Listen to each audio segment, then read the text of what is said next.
Hello future miners, welcome back to our YouTube channel mining mystery.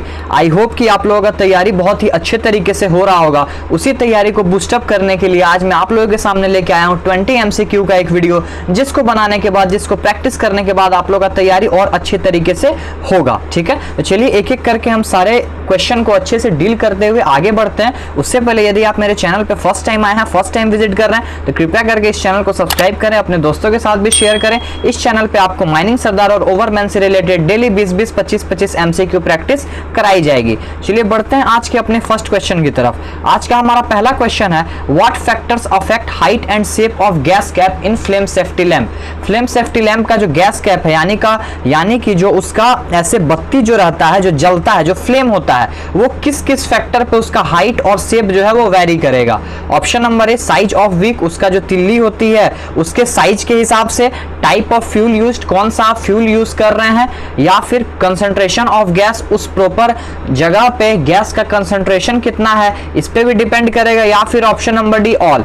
Question number 1 का right answer होगा option number D, all. इन तीनों चीजों पे depend करती है कि जो हाइट और शेप है गैस कैप का फ्लेम सेफ्टी लैंप में, वो ज्यादा होगा या फिर कम होगा। ठीक है, क्वेश्चन नंबर 2 देखते हैं। Dash is produced whenever carbon is burned with insufficient supply of oxygen.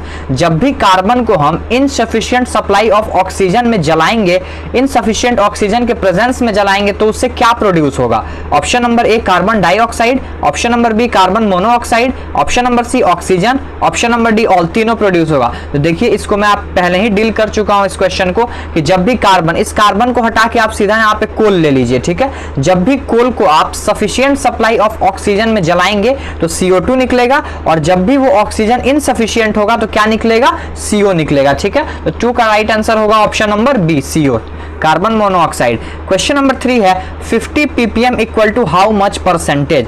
50 ppm को अगर परसेंटेज में हम लोग निकालेंगे तो कितना होगा, 0.0050, बी 0.50%, ऑप्शन नंबर सी 0.050%, या फिर ऑप्शन नंबर डी 0.00050%।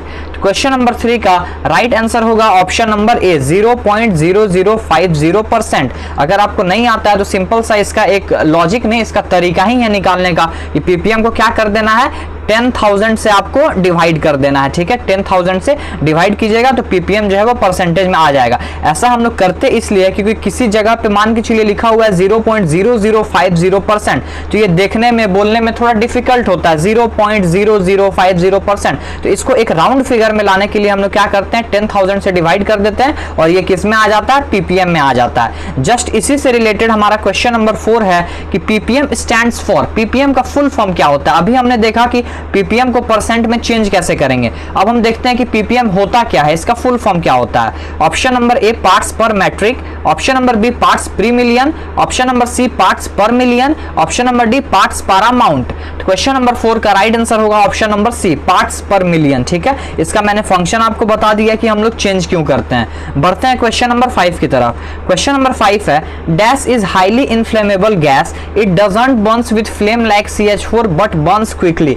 कौन सा ऐसा गैस है जो बहुत ही ज्यादा इन्फ्लेमेबल है, जो क्या होता है, CH4 के जैसा फ्लेम बना के जलता नहीं है, वो तुरंत जल जाता है। जैसे CH4 को आप जलाइएगा तो पहले उसमें फ्लेम बनेगा धीरे धीरे, उसके बाद वो जलेगा। ठीक है, लेकिन ये ऐसा गैस है जिसमें ऐसा नहीं है, थोड़ा सा भी चिंगारी भी इसको मिला तो ये तुरंत जल जाएगा। Option number A, carbon monoxide. Option number B, hydrogen. Option number C, stink damp यानी कि H2S। Option number D, none.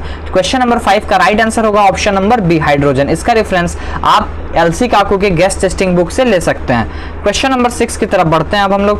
Question number 6 है हमारा, DTH स्टैंड्स फॉर, ये ब्लास्टिंग से रिलेटेड एक टर्म है DTH, इसका फुल फॉर्म क्या होता है, down the hole, dry temperature heat. Option number C, down top hole, या फिर option number D, none. Question number 6 का मोस्ट अप्रोप्रिएट आंसर होगा option number A, down the whole.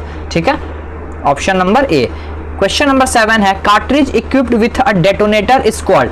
अगर आप लोगों ने ट्रेनिंग किया होगा या फिर अभी आप पीडीपीटी ट्रेनिंग कर रहे हैं तो आप लोग देखते होंगे कि एक होल में बहुत सारा एक्सप्लोसिव का कार्ट्रिज डाला जाता है। किसी किसी माइंस में आप देखेंगे 8, किसी किसी में 9। ठीक है, तो उस कार्ट्रिज में एक कोई कार्ट्रिज में हम लोग क्या करते हैं, डेटोनेटर इंसर्ट कर देते हैं। वैसे कार्ट्रिज को हम लोग क्या बोलेंगे जिस कार्ट्रिज में डेटोनेटर इंसर्ट किया हुआ है।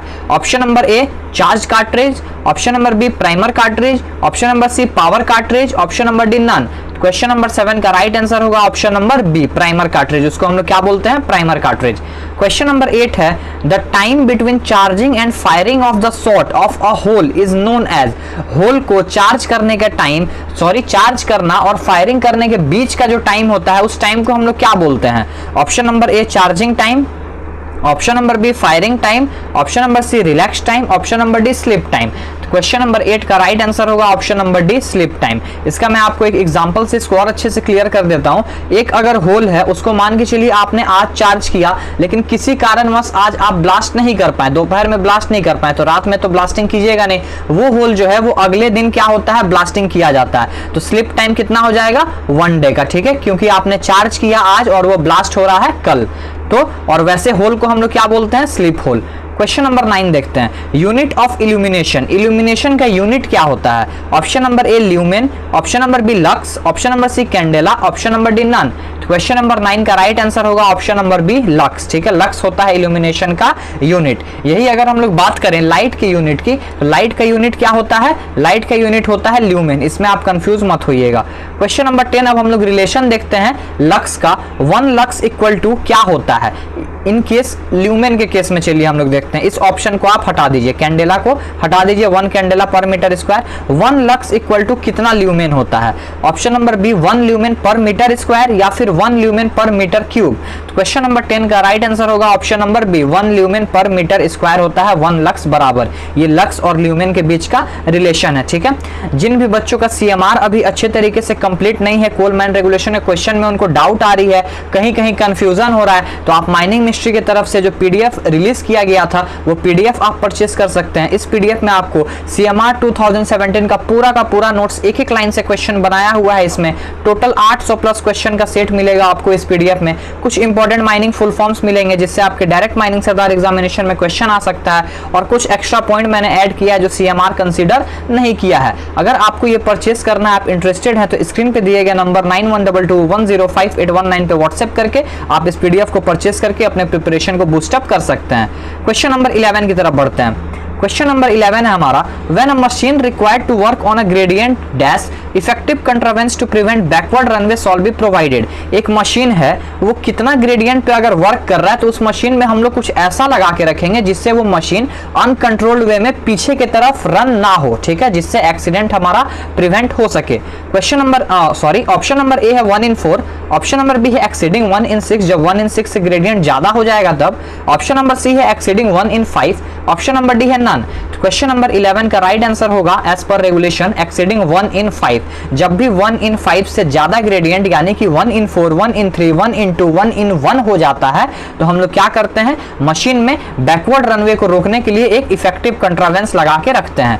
क्वेश्चन नंबर 12 देखते हैं, if anyone without entering name in register kept attendance clerk shall report to. एक पर्सन है जो वो ऑफिशियल भी हो सकता है, कंपिटेंट पर्सन भी हो सकता है, कोई भी हो सकता है। यदि वो पर्सन बिना अपना नाम रजिस्टर में मेंटेन किए हुए यानी कि सिंपली समझिए बिना हाजिरी बनाए हुए माइंस के अंदर चला जाता है, तो अटेंडेंस क्लर्क के पास ये पावर है कि चाहे वो कोई भी हो, ऑफिशियल हो या फिर कंपिटेंट पर्सन हो, इसका रिपोर्ट वो किसको देता है, विद इन 2 आवर्स, शिफ्ट के शुरू होने से 2 घंटे के अंदर अटेंडेंस क्लर्क रिपोर्ट दे देता है। ऑप्शन नंबर ए मैनेजर को, option number B assistant manager को, option number C shift incharge को, या फिर ऑप्शन नंबर डी एनी, यानी तीनों में से किसी को भी रिपोर्ट कर सकता है। तो क्वेश्चन नंबर 12 का राइट आंसर होगा ऑप्शन नंबर डी एनी, तीनों में से किसी को भी कर सकता है। और रिपोर्ट जिसमें लिखेगा वो किसके द्वारा स्पेसिफाइड टाइप का रिपोर्ट होगा, इसका आंसर आप लोग मुझे कमेंट सेक्शन में कमेंट कीजिए। क्वेश्चन नंबर 13 देखते हैं, ऑपरेटर ऑफ HEMM यानी heavy earth moving machinery under regulation 62 must follows dash regulation. Regulation 62 के तहत जो भी HEMM यानी हैवी अर्थ मूविंग मशीनरी के ऑपरेटर हैं वो कौन से रेगुलेशन का स्ट्रिक्टली पालन करेंगे। Option number A regulation 110, option number B regulation 109, option number C regulation 62, option number D regulation 155। Question number 13 का राइट आंसर होगा option number A, regulation number 110 को फॉलो करते हैं HEMM। यही अगर हम लोग बात करें HEMM एक्सक्लूडिंग, जो इंक्लूडिंग है डंपर, टिपर और ट्रक, वो लोग फॉलो करते हैं रेगुलेशन नंबर 109 यानी कि ट्रांसपोर्ट रूल। और रेगुलेशन नंबर 110 क्या है, कोड ऑफ प्रैक्टिस। बढ़ते हैं क्वेश्चन नंबर 14 की तरफ। क्वेश्चन नंबर 14 है, डैश में specify permit to prepare the plan under regulation 64 in other suitable scale.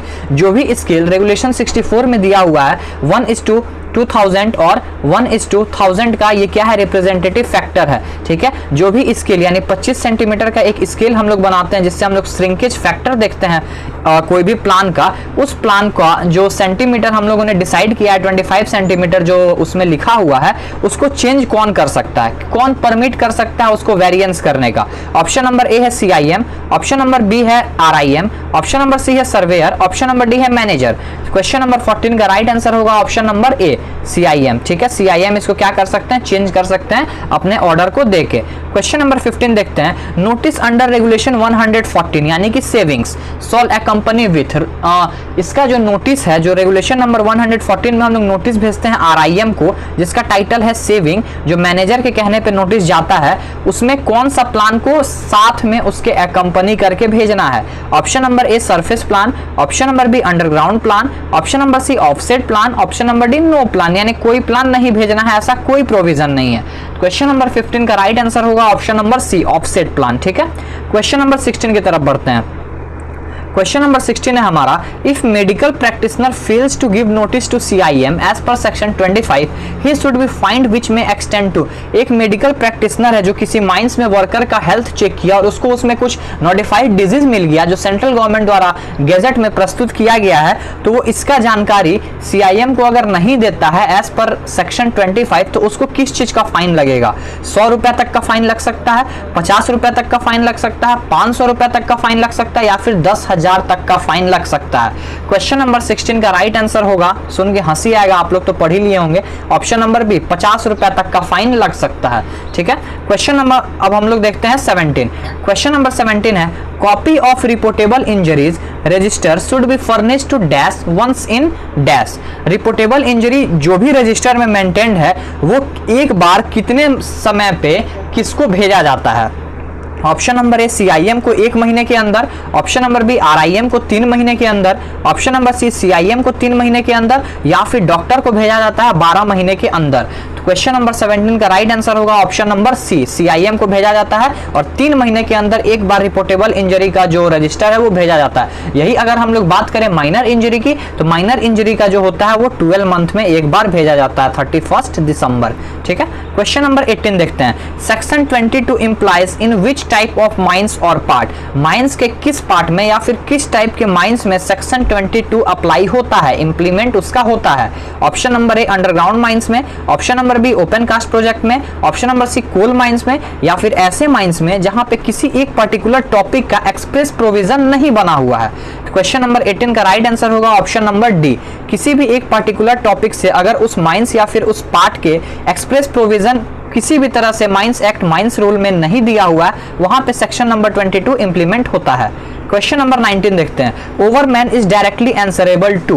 ओवरमैन से अगर कोई गलती होता है या फिर ओवरमैन अपने रिस्पॉन्सिबिलिटी को फुलफिल नहीं कर पाता है तो वो किसको आंसरेबल होगा, वो किसको जवाबदेही देगा।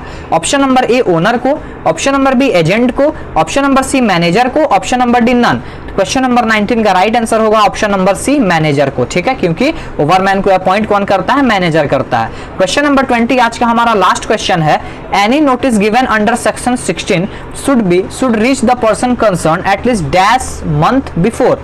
एक नोटिस जो हम लोग सेक्शन 16 के तहत नोटिस ऑफ ओपनिंग देते हैं वो कितने समय पहले उस पर्सन के जिसको हम लोग भेज रहे हैं उस तक पहुंच जाना चाहिए, माइंस ओपनिंग के कितने दिन पहले। Option number A 1 month, option number B 3 month, option number C 6 month, option number D 7 दिन। क्वेश्चन नंबर 20 का राइट आंसर होगा ऑप्शन नंबर ए 1 मंथ। एक माइंस ओपनिंग जब हम लोग कर रहे हैं उसके 1 महीने पहले तक ये नोटिस पहुंच जाना चाहिए किसको, CIM को, DM को और इंडियन ब्यूरो ऑफ माइंस को। बहुत बहुत धन्यवाद आप सभी का चैनल पे बने रहने के लिए, बिना स्किप किए वीडियो को देखने के लिए। ऐसे ही हमारे चैनल से बने रहें। आज के लिए बस इतना ही, मिलते हैं नेक्स्ट वीडियो में। टिल देन जय हिंद, जय भारत, टेक केयर। वीडियो में बने रहने के लिए आप सभी का बहुत बहुत धन्यवाद। ऐसे ही माइनिंग मिस्ट्री चैनल पे अपना सपोर्ट बनाए रखें और माइनिंग इंडस्ट्री के लेटेस्ट न्यूज़ और डेवलपमेंट से अप टू डेटेड रहने के लिए आप हमारे चैनल को सब्सक्राइब करें और बेल आइकन को जरूर प्रेस करें ताकि आपसे कभी भी कोई भी अपडेट मिस ना हो पाए।